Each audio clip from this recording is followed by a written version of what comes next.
Annoncé par le gouverneur Christophe Bassey-Enanga en personne le 21 juin dernier, la pandémie du coronavirus continue sa progression de la province du Haut-Uélé.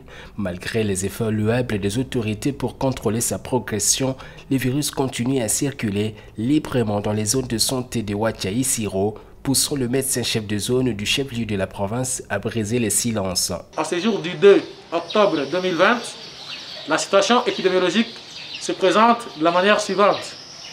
Nous avons au total un cumul de cas qui s'élève à 21 cas qui sont dans la ville d'Isiro. 21 cas confirmés de Covid-19.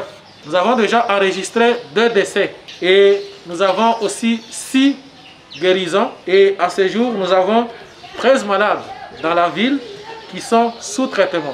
Ce recadrage de Gilbert Malango pousse Marcel Sengui, le maire de la ville d'Isiro, à prendre ces quelques mesures préventives. Comme la pandémie est en train de prendre une vitesse de croisière, nous avons pris une décision.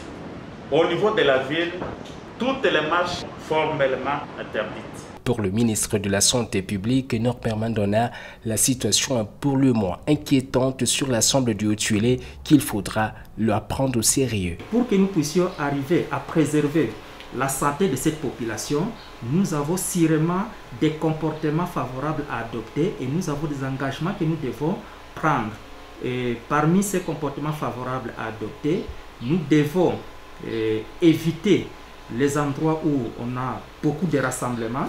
Et les rassemblements où on ne respecte pas la distanciation physique, nous devons faire à ce qu'à chaque fois que quelqu'un se retrouve dans un lieu public, il doit porter correctement son masque.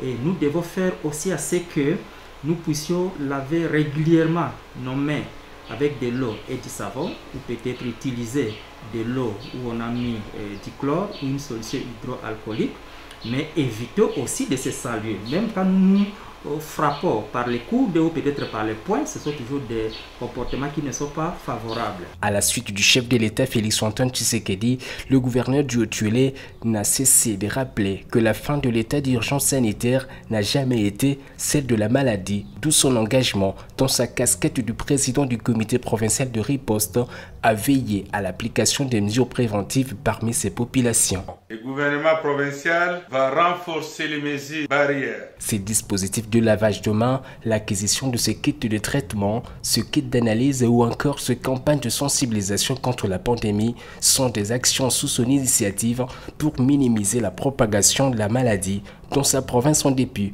du relâchement observé parmi certaines populations manifestement pas assez conscientes du danger encouru par des rassemblements publics et non essentiels.